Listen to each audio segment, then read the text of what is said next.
kaya?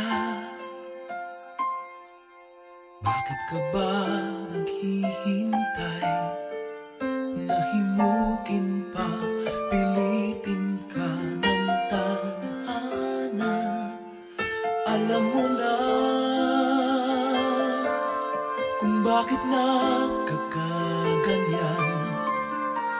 Lumulutang, nasasayang ang buhay mo at ang ibinubulong ng iyong puso. Natutulog ba ang Diyos? Natutulog ba?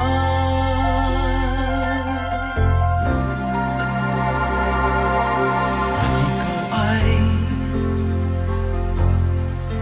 kaagad sumusuko.